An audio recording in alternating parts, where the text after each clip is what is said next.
Welcome to the Sober Edge podcast, inspiration for alcohol-free living. I'm your host, Teri Patterson, functional nutritionist and This Naked Mind senior coach. The Sober Edge is a place to explore the infinite possibilities on the other side of drinking. In a culture soaked in booze, discover the wonder and joy of taking a different path. Meet real people living lives of purpose and passion, learn the truth behind the alcohol myths, and get ready to be motivated, inspired, and astounded by what is possible with the Sober Edge. Hey everyone, it's Teri back with another edition of the Sober Edge podcast, and we are in what I'm calling kind of the beginner series. So I want to take us back to what had happened when we were early days. If this is you working to break up with alcohol, or perhaps you need a reminder if alcohol is starting to feel a little more exciting and maybe we're romanticizing the drink. So let's talk today about, is drinking more than a habit? And there are some great habit thought leaders out there who have done a lot of the work for us.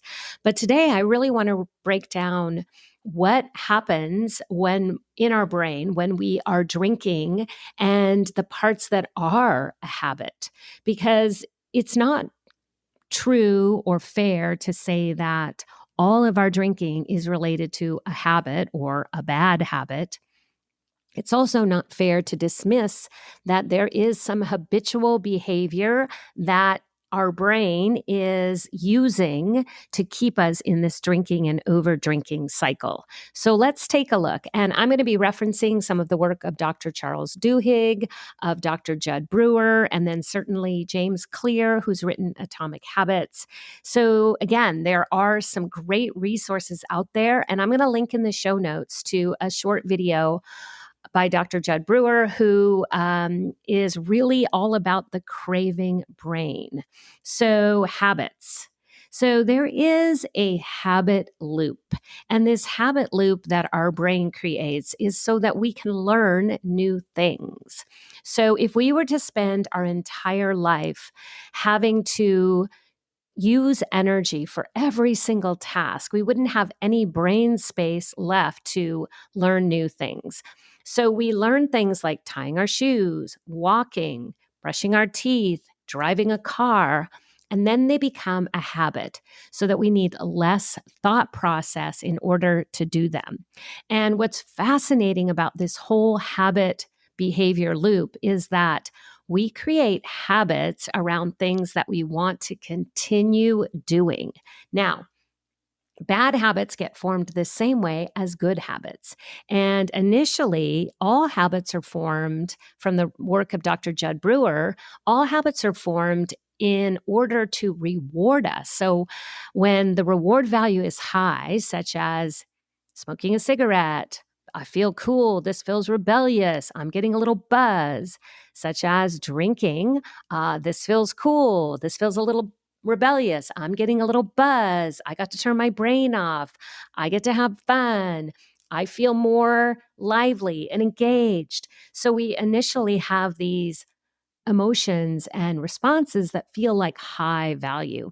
And so our brain says, oh yeah, we want to do more of that. Now, the other thing to remember about alcohol is that it also gives us this big rush of dopamine. And so your brain says, that feels really good. Let's do that again and again and again. And so we create this high value to drinking. And then our brain says, let's learn how to do it on autopilot. So initially, when we're drinking occasionally, we have to think about, well, what do we want to buy to drink? We have to think about what goes into a cocktail, or we read the menu at a bar and we think, what drink do I want to have?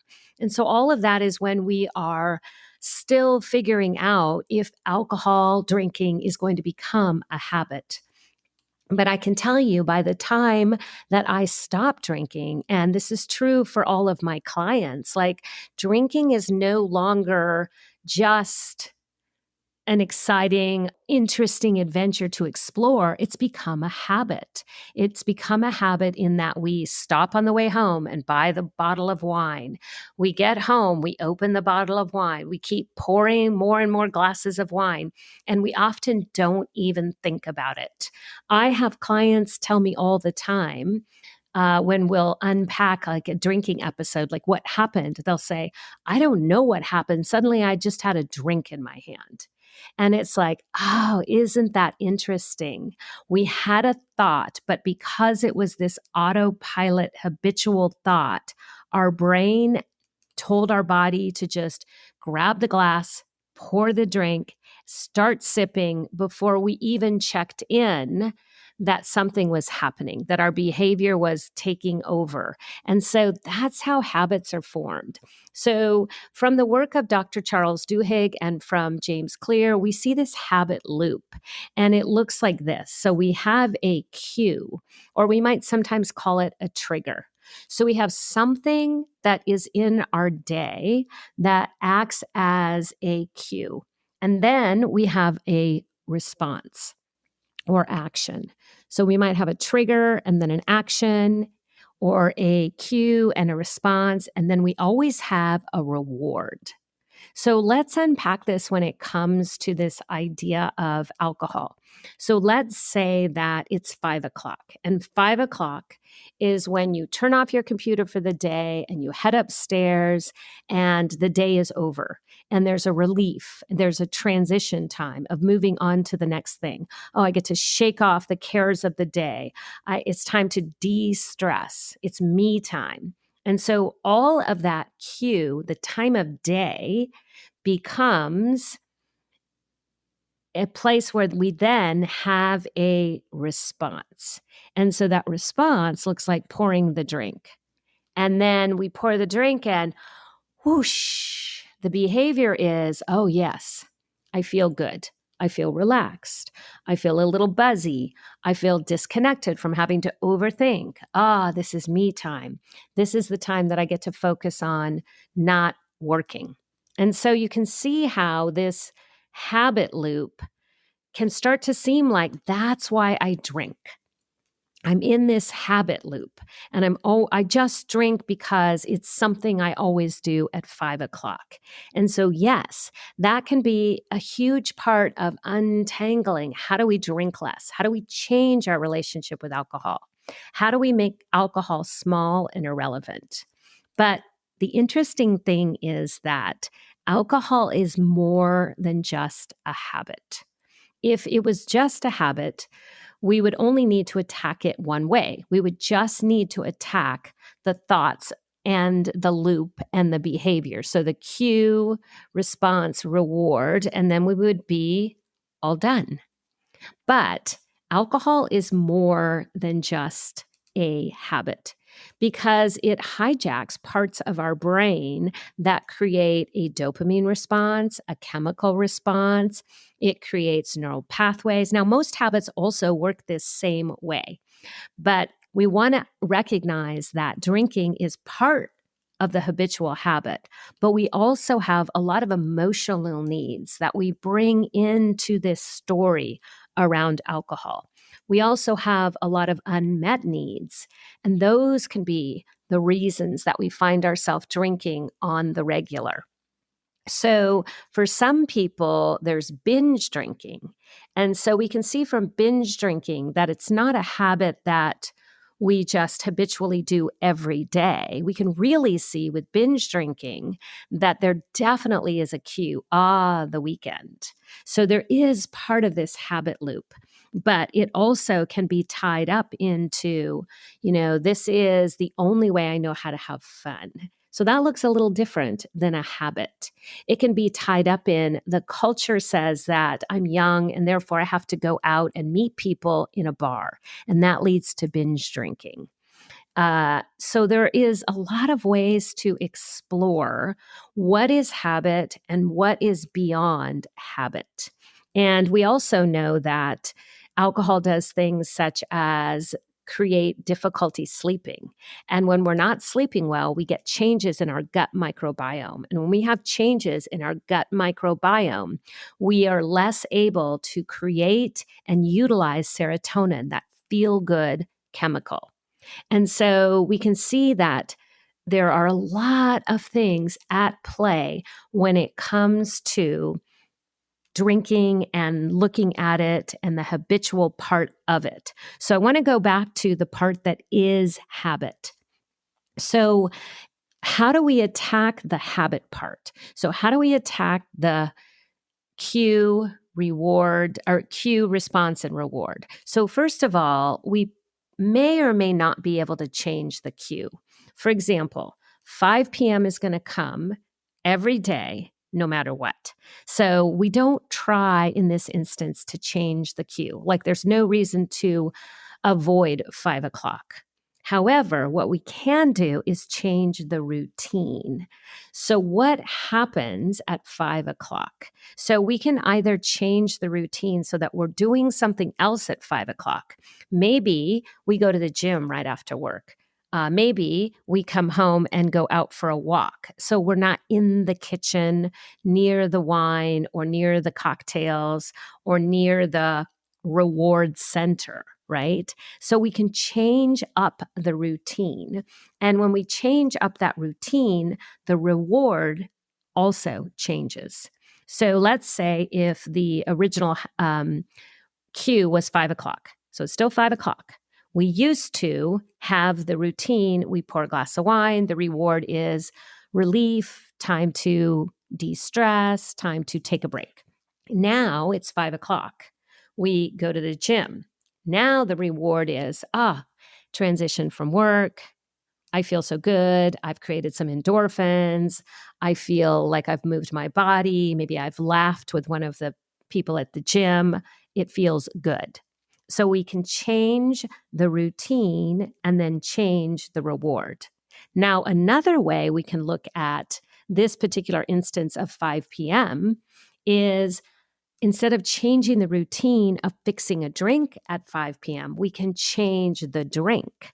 So instead of coming into your kitchen and pouring a gin and tonic like I used to do, I can now come into my kitchen and I can pour a Topo Chico, or I can pour a kombucha, or I can make myself a limeade and sparkling water with some mint and some lemon.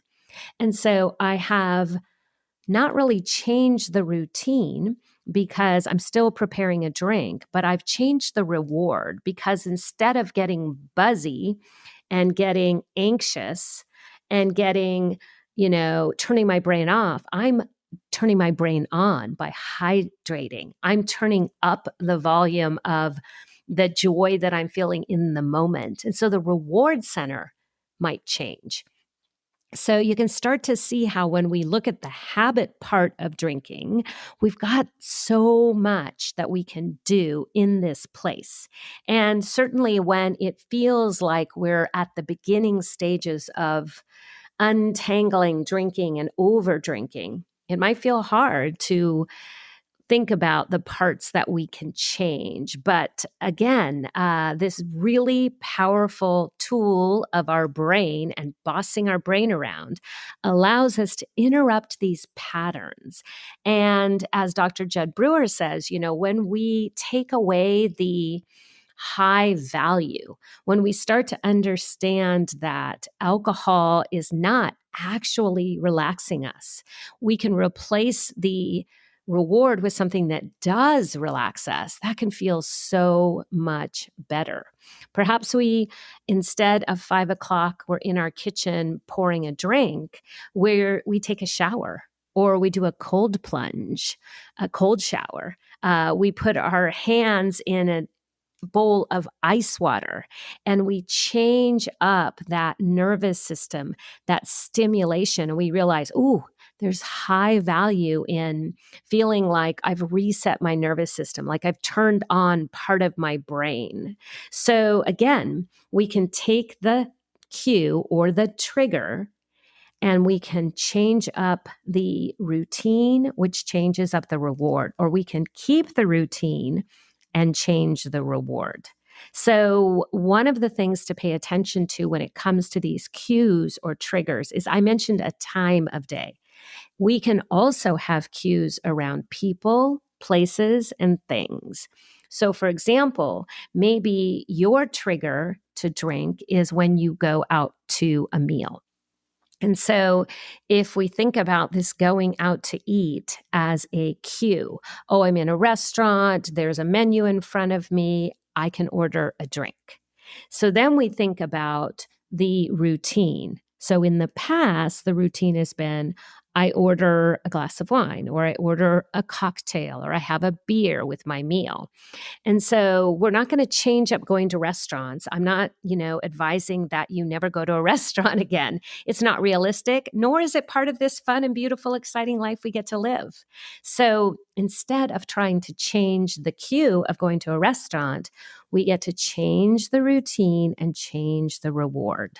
So when we order something different, then we allow that the reward will be different. Oh, the reward is I'm not going to get sloppy here at the dinner table. Oh, I'm going to digest my food better because I don't have alcohol in my system.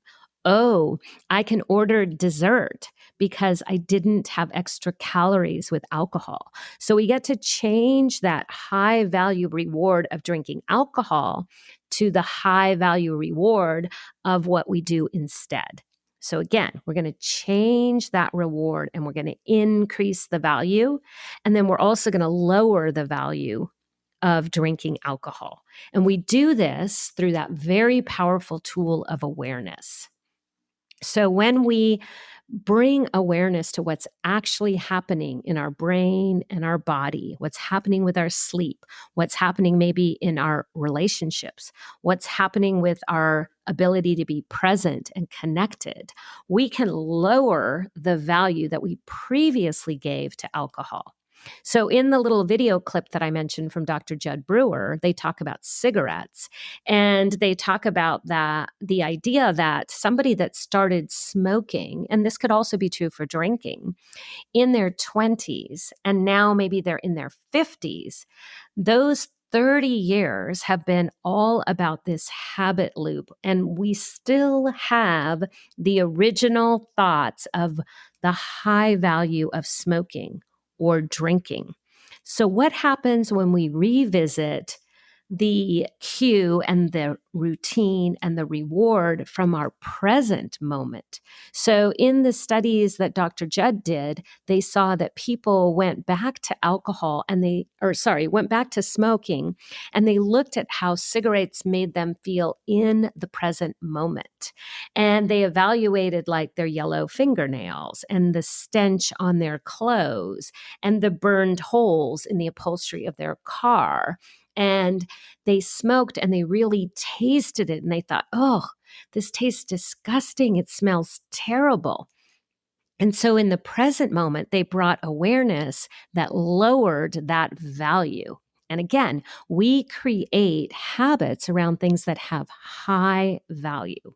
So we want to replace something of high value that's not drinking, and we want to lower the appeal, the value of drinking. So many people have shared with me that they took a break from alcohol for a while, and then when they drank again, they thought, oh, it doesn't even taste good. Like, how did I used to think this crappy $6 bottle of supposedly Chardonnay tasted good?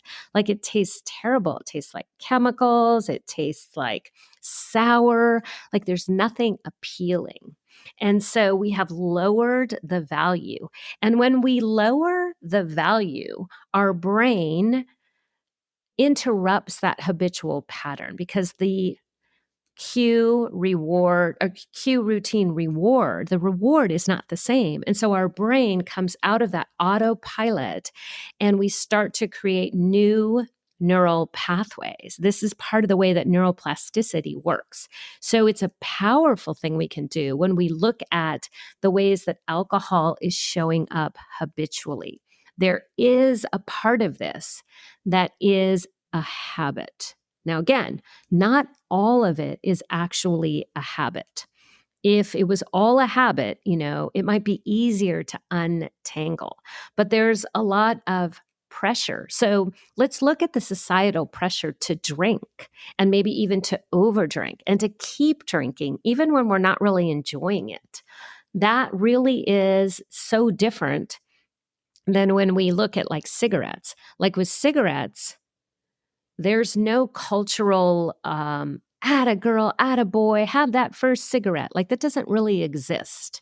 And so cigarettes are so much more tied into the habit loop in ways that maybe alcohol is not. Because with alcohol, we might not enjoy the experience of drinking as much as we used to. And in fact, I would venture to guess that if you are someone who is trying to break up with alcohol, you probably have recognized that it's not really enjoyable anymore. It's not really serving me. Like this really doesn't feel good. Like I'm pretending that I enjoy it or that it's doing something for me. But if I was to get really honest, I would tell you that I don't really enjoy the experience. And this is where that cognitive dissonance comes up, right?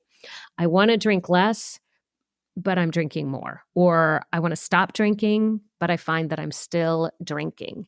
And so we recognize that it's more than just a habit, that sometimes this cultural expectation of are we drinking for society reasons? Are we drinking for reasons of unmet needs or unworthiness in ourselves? And that's a little bit more than just habit. But let's use that very powerful habit connection and change it up. And so I love to think about changing that routine. There's so many things we can do instead. And this is all part of our thoughts and how we set up our day. So much is in control. When I work with people in the beginning and there feels like a slave to, well, I have to have a drink, or I just drink every day, or I just go to the store, like all of that is something that we get to break into small pieces and we get to explore how do we disrupt that? Because when we get out of that automatic pilot, we're going to have new thoughts, new neural pathways, new experiences, and we can interrupt those automatic patterns. So let's take a look at if you've ever been on vacation. Let's say you go to a place where you decide you want to rent a Jeep instead of a regular rental car, and you get a manual transmission versus an automatic. And maybe you haven't driven a manual transmission car in decades. Like your brain is going to have a very different driving experience than you have in your own car back at home, right? Because you have now introduced a disruption to that automatic behavior. And this is why we can feel so different when we go on vacation. This is why having food while we're on vacation or figuring out what we're going to eat feels so different than what we do at home, because not only are we having to source things differently, we're also not in that habitual automatic pilot place. And so getting out of your routine is a great way to disrupt your drinking patterns, your drinking habits, and that habit loop. So again, I want you to check out this short little video about high value. I want you to bring awareness into your drinking habits and patterns and thoughts. And we get to get really honest about, I used to feel this way about alcohol, and I've been carrying around those same thoughts. It's like dragging a torn backpack behind you. Like I'm still holding on to this ripped up, torn backpack. I can't even wear it on my back anymore. It's uncomfortable, but somehow I'm still dragging it behind me because this is what I've always done. So this is about taking a look at that and saying, what if I stopped dragging this old dirty backpack around? What if I let it go?